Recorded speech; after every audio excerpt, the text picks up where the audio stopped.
Yang pertama tadi enak, tokoh agama tapi yang betul-betul membebaskan dan mencerahkan. Basis ilmu dan takwanya itu untuk kemanusiaan dan peradaban. Tapi ada yang tokoh agama ini kuasanya itu hanya untuk kuasa pribadi atas nama agama. Ini kan kalau tidak dikontrol bahaya. Yang paling repot kalau tokoh yang kontradiktif di dalam keberagaman ini, yang saya maksudkan tidak membebaskan dan mencerahkan, sudah terlanjur dikenal sebagai tokoh agama, tetapi mengarah pada kehendak kuasa pribadinya. Oh ini itu kalau nggak terkontrol luar biasa.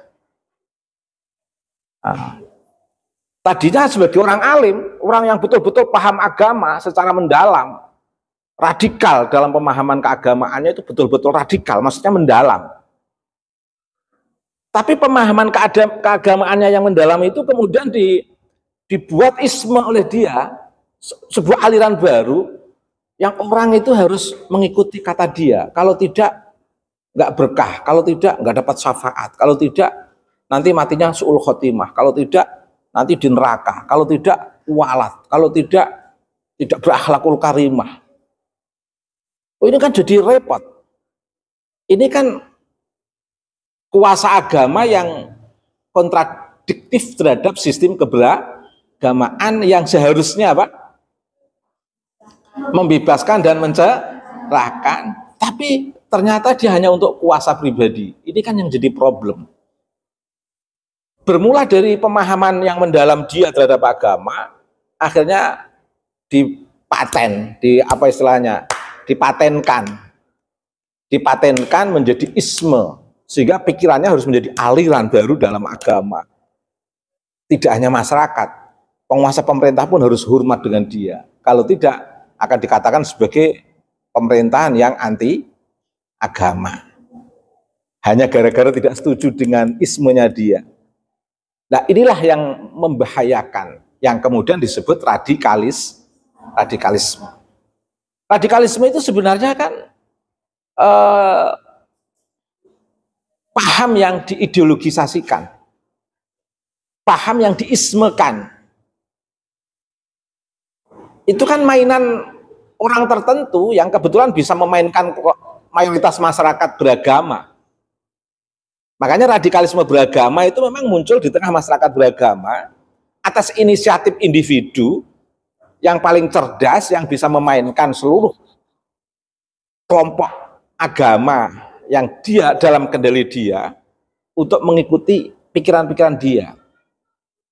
Tanpa disadari seluruh pengikutnya melakukan gerakan yang disebut radikalisme agama. Sebenarnya kan sumbunya hanya di satu orang ini sebenarnya.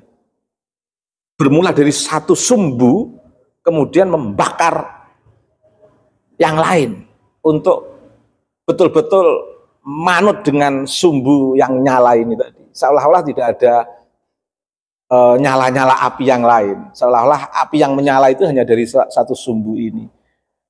Kalau tidak ada satu sumbu ini, tidak ada api yang menyala, suasana akan menjadi gelap.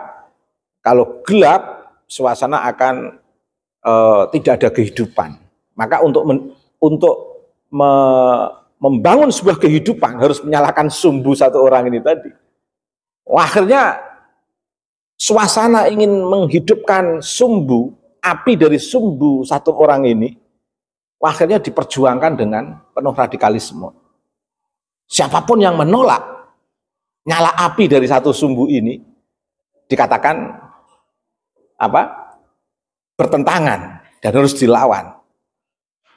Akhirnya menjadi gerakan yang disebut gerakan apa? Radikalisme agama. Lah, suasana radikalisme agama ini akan memunculkan tadi yang disebut liberalisme. Akhirnya akan ada kelompok lain untuk mengkritisi dominasi agama dalam dominasi individu tadi ini yang sudah menjadi sumbu, yang dikategorikan satu-satunya sumbu yang menyalakan api bagi kelompoknya sehingga menimbulkan radikalisme agama dalam kelompok. yang di apa, yang dipimpin oleh, yang dikuasai oleh satu orang yang memiliki sumbu nyala api ini tadi itu. Akhirnya muncul liberalisme. Liberalisme tujuannya untuk apa? Untuk mengkritisi. Secara nalar sehat, agama itu harus menggunakan nalar, sehingga bagaimana agama itu tidak dalam kekuasaan personal saja yang akan memperbodoh orang banyak. Tadinya kan liberalisme itu kan sebenarnya muncul di tengah sistem kapitalisme global sebenarnya. Tapi kemudian istilah ini dipinjam atau kemudian menjadi kendaraan gerakan anak-anak muda yang kritis di dalam sistem keberagamaan, yang merasa tidak nyaman dalam sistem kuasa agama yang dominan oleh tokoh-tokoh agama tertentu, yang bukan menyampaikan pemahaman secara simetris sesuai dengan ajaran Islam yang membebaskan dan mencerahkan, tapi justru agama dijadikan kedok untuk membangun dominasi individu-individu yang tidak bertanggung jawab, tidak mencerahkan dan tidak membebaskan. Maka kelompok kritis yang disebut gerakan liberal, gerakan liberalis. Tapi ini juga berbahaya, karena kadang gerakan ini juga bisa melakukan satu gerakan yang konfrontatif dengan sistem sosial, dengan masyarakat yang tidak tahu menahu. Lagi-lagi masyarakat yang jadi korban. Masyarakat jadi korban dominasi keakuan individu yang ingin menguasai agama sebagai kedok untuk kekuasaannya. Masyarakat juga jadi korban gerakan liberal yang ingin mengkritisi sistem dominan dalam beragama ini, sehingga bingung masyarakat. Inti kebingungannya sederhana, ini sebenarnya yang benar yang mana sih? Jadi bingungnya di situ. Ini yang benar ini tokoh agama ini atau tokoh gerakan ini? Itu. Di tengah radikalisme beragama yang didominasi oleh individu yang ingin berada dalam kuasa agama yang tidak membebaskan, mencerahkan ini, juga berdampak dengan munculnya gerakan sekularisme. Apa itu gerakan sekularisme? Gerakan yang ingin memisahkan antara agama dan negara. Itu gerakan sekularisme. Akhirnya karena apa? Khawatir kalau baru memimpin agama saja, baru menjadi tokoh agama saja sudah pengen dominan, apalagi kalau ketokohan ini bergabung dengan kekuasaan pemerintah. Oh, berarti akar arogansi dan dominasinya lebih kuat lagi nanti kalau orang sudah berada di atas. Seolah-olah dia punya kekuatan agama untuk menguatkan sistem kekuasaannya, dan dia punya kekuasaan pemerintahan yang menguatkan sistem kekuasaannya. Nah, ini bahaya ini kalau nggak dipisah. Jadi orang yang sudah terlanjur dominan menguasai kuasa agama yang tidak membebaskan dan mencerahkan, kemudian dia menguasai sistem pemerintahan, kalau tidak dipisah berarti dia punya kekuatan dua. Berkedok di balik agama saja sudah menakutkan begitu. Menjadikan agama hanya sebagai kedok. Apalagi dia punya kekuatan yang kedua, yaitu kekuatan pemerintah. Dia sebagai ulama sekaligus sebagai presiden, coba. Wah, hancur. Kayak mullah begitu. Repot. Kalau dia sebagai presiden sekaligus sebagai ulama, nanti orang akan nggak bisa mengkritik, nggak ada demo mahasiswa nanti. Kalau demo mahasiswa nggak dapat syafaat. Karena sama halnya mendemo ulama. Jadi semua umat beragama harus tunduk dengan sistem kekuasaan negara. Sistem kekuasaan negara makin kuat karena dia punya tentara, punya polisi, punya keamanan. Wow, bisa menjadi status quo yang berkepanjangan. Nggak ada demokrasi. Repot. Nah, maka muncul gerakan sekularisme itu kan tujuannya untuk memisahkan agama dan negara. orang yang sudah berkuasa atau gerakan sekularisme juga punya tujuan biar agama itu tidak dimainkan oleh penguasa. Kalau agama itu dalam satu sistem kekuasaan, secara simbolik negara itu adalah negara Islam, katakan begitu, atau negara Hindu Buddha atau negara Kristiani, katakan begitu, ini nanti seolah-olah kebijakan negara itu seperti kebijakan hukum Allah, kan repot ini. Makanya muncul gerakan sekularisme, sehingga orang bisa membedakan ini keputusan negara atau keputusan syariat. Kalau digabung jadi satu, wah itu berbahaya. Kalau yang dominan berkuasa umat Islam, nanti agama lain jadi kacau. Padahal yang memerdekakan ini umat Islam saja atau tidak? Semua umat ikut berjuang melawan kemerdekaan. Kalau hanya didominasi Islam saja nggak enak. Atau nanti kalau yang berkuasa tidak Islam, kasihan yang Islam juga. Nah, maka muncul gerakan sekularisme agama. Cuman yang menjadi persoalan lagi-lagi ketika sudah menjadi isme ini kan menjadi bahaya. Seolah-olah ada perang kalau ada aliran ini itu. Gerakan liberal, gerakan kritis sebenarnya, karena ada isme, menjadi kritisnya itu nggak tanpa kontrol, karena sudah menjadi sebuah gerakan ideologis. Sekuler itu satu sisi bermanfaat, karena agama negara kalau jadikan satu itu ya repot juga. Tapi kalau sudah menjadi isme, ini kan seolah-olah agama itu harus anti negara, negara harus anti. Ini kan jadi gak enak juga kalau isme. Pokoknya kalau udah muncul isme ini kan timbul gerakan yang perlu diwaspadai. Belum lagi, maka kemudian akhirnya muncul Islamophobia kan. Kalau diakibatkan oleh radikalisme agama, kalau yang memimpin dalam kuasa agama ini adalah orang-orang yang tidak membebaskan dan mencerahkan, dia bersikap anarkis, pengen membunuhi orang yang berbeda agama, seolah-olah keputusan atas nama tokoh agama ini yang tidak membebaskan, mencerahkan ini itu adalah suara agama murni. Berdasarkan, ini akhirnya kan banyak orang ketakutan. Mau ngebom atas nama Islam. Borobudur dibom. Yang ngebom itu termasuk ini orang Pak Alwi dari Bani Alwi Yaman itu yang bom Borobudur itu atas nama Islam. Nanti muncul terorisme juga atas nama Islam. Gimana nggak muncul Islamophobia? Akhirnya kan orang ketakutan terhadap Islam. Notabene di Barat yang tadi Anda contohkan. Kalau di Indonesia kan tidak. Indonesia kan mayoritas Muslim. Sehingga nggak ada Islamophobia di Indonesia. Kecuali kelompok-kelompok kecil yang non-Muslim.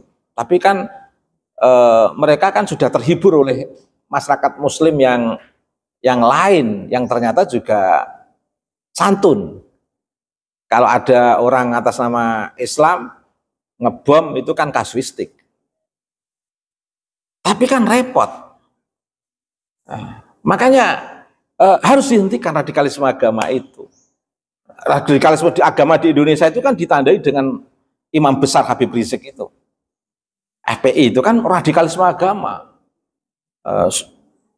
Kemarin ceramah di Madura nyuruh jamaah ngasah celurit, takbir, takbir, menghasut rakyat untuk membenci negara, takbir, menghasut kelompok lain yang tidak mendukung kelompok dia dengan istilah takbir.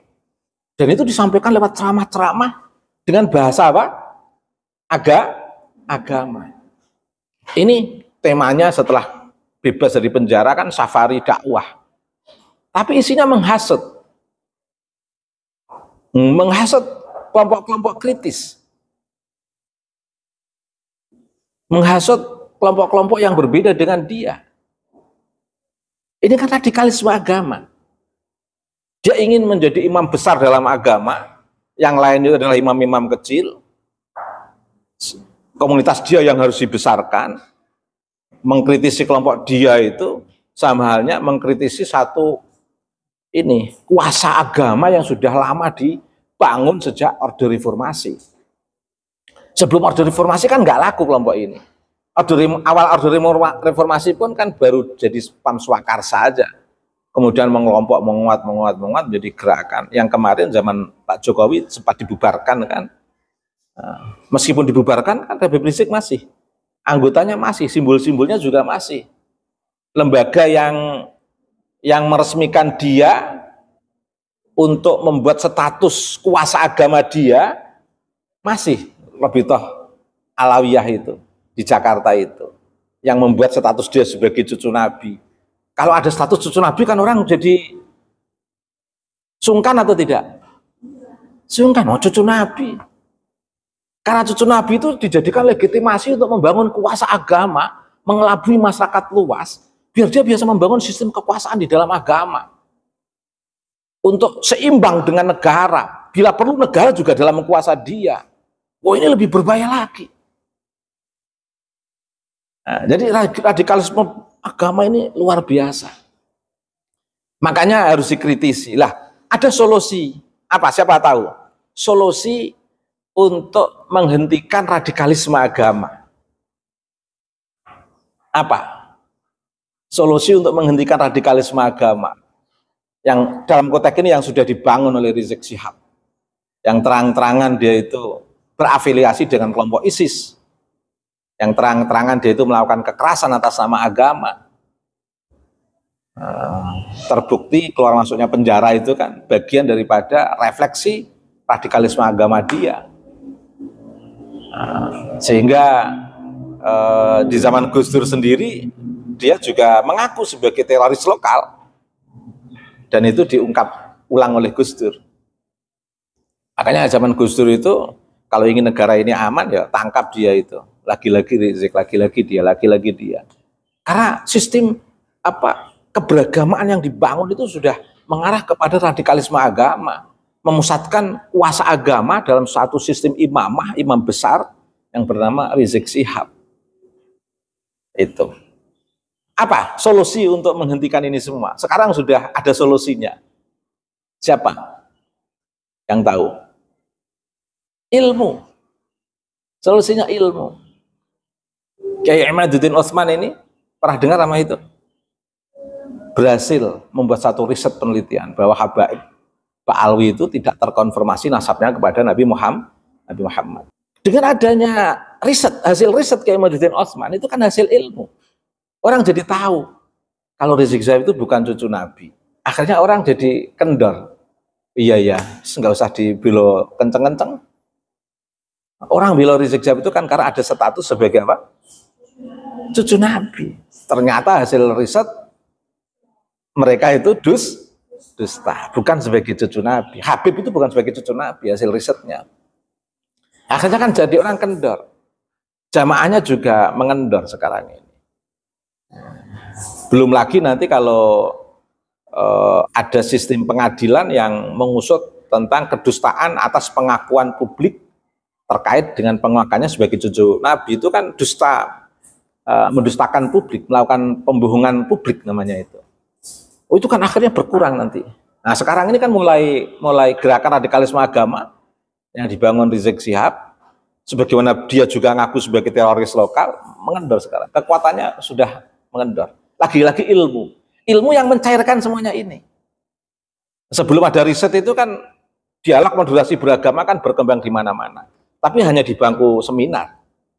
Tapi begitu ada riset Kiai Imad, akhirnya real masyarakat menyambut, di sosial media kan rame, sehingga masyarakat mulai berani mengkritisi terkait dengan status Habaib Pak Alwi, dan berani mengkritisi ide-ide pikiran-pikiran kelompok-kelompok mereka, dan berani membongkar bagaimana sistem glorifikasi yang dibangun oleh Habaib Pak Alwi, dan bahkan berani membongkar interpolasi, pencangkokan nasab yang tidak ke Nabi tapi ke Nabi.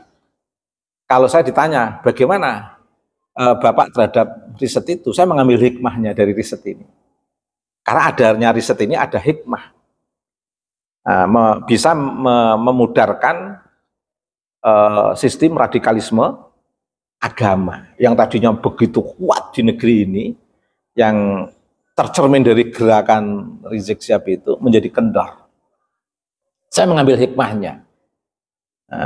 Jadi simpulan risetnya Kiai Imad ya Kiai Imad yang menyimpulkan. Saya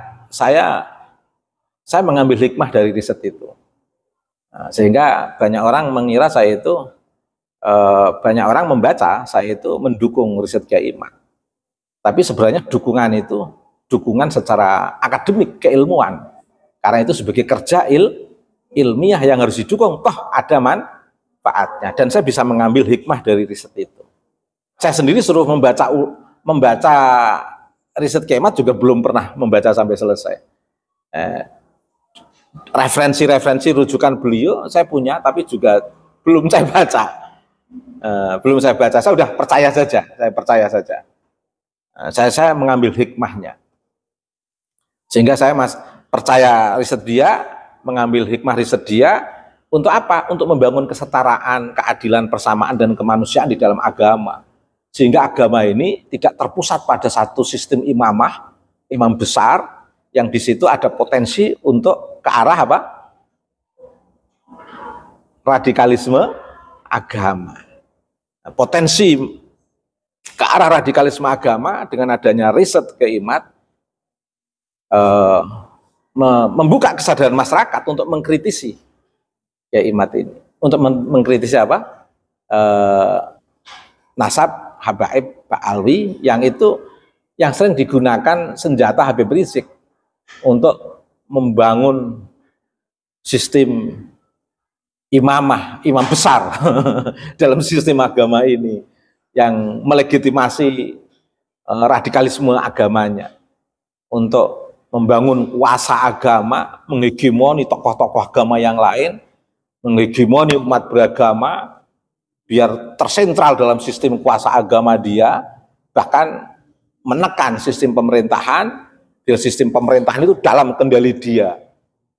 Tapi dengan adanya riset ini akhirnya semuanya kayak batal saja. Kayak ini lagi-lagi radikalisme agama itu dari kasus ini bisa disimpulkan, bisa terpecahkan dengan apa? Adanya ilmu. Ya kan? Kalau di dalam teori kita kan kesalahpahaman itu karena disebabkan oleh apa? Ketidaktahuan. Kesalahpahaman disebabkan ketidaktahuan, ketidaktahuan menimbulkan kesalahpahaman, kesalahpahaman menimbulkan konflik, konflik menimbulkan pertumpahan darah. Akhirnya muncul gerakan-gerakan yang tidak terkendali. Kalau itu disebabkan oleh agama yang dijadikan kedok individu atau orang-orang yang ingin memainkan agama, kan sayang sekali agama. Agama Islam ini kan mulia dan luhur, yang dibawa oleh para nabi untuk apa? Membebaskan dan mencerahkan. Tapi kalau harus terkooptasi oleh pikiran seseorang yang dibangun secara hegemonik, bahkan sampai berhasil membangun kuasa agama yang didominasi oleh seseorang individu untuk mengendalikan tokoh-tokoh agama, masyarakat, muslim, dan mengendalikan negara, ini kan berbahaya sekali. Makanya titik keutamaan tesis Kiai Imad itu di sini ini. Luar biasa tesis itu. Saya tidak ikut-ikutan terhadap simpulan tesis itu, tapi saya mengambil manfaat dan menghargai secara akademik. Jadi ya itu otensitas atau keaslian riset Kiai Imad. Itu betul-betul riset Kiai Imad. Saya nggak mau menjelaskan tentang itu, nanti jadi karena itu keabsahan yang dibangun oleh Kiai Imad. Tapi saya mengapresiasi riset itu secara keilmuan. Saya mengambil hikmah. Targetnya apa? Untuk membangun kesetaraan, kemanusiaan, keadilan, dan persamaan dalam keberagamaan yang mengarah kepada kemanusiaan dan peradaban, untuk membebaskan dan mencerahkan umat manusia, sebagaimana agama Islam yang pernah dibawa oleh Nabi kita Nabi Muhammad Shallallahu Alaihi dan nabi-nabi lain. Agama Islam itu yang dibawa oleh nabi-nabi lain itu kan membebaskan, mencerahkan. Tapi kok ada yang mau membawa ke arah kuasa agama yang kontra risalah itu tadi, ya akhirnya kita akan mengambil akan menerima cara yang efektif, yaitu ilmu. Sehingga ketika orang tahu ilmunya Kiai Imad, hasil riset Kiai Imad, orang tersadarkan semua. Ini kerennya. Jadi untuk menggempur radikalisme agama itu mau tidak mau harus dengan dari ilmu itulah akan menumbuhkan kesadaran. Ilmu itulah yang akan menjawab ketidaktahuan. Ilmu itulah yang akan menjawab kesalahpahaman. Ilmu itulah yang akan menghindari pertumpahan darah. Ilmu itulah yang akan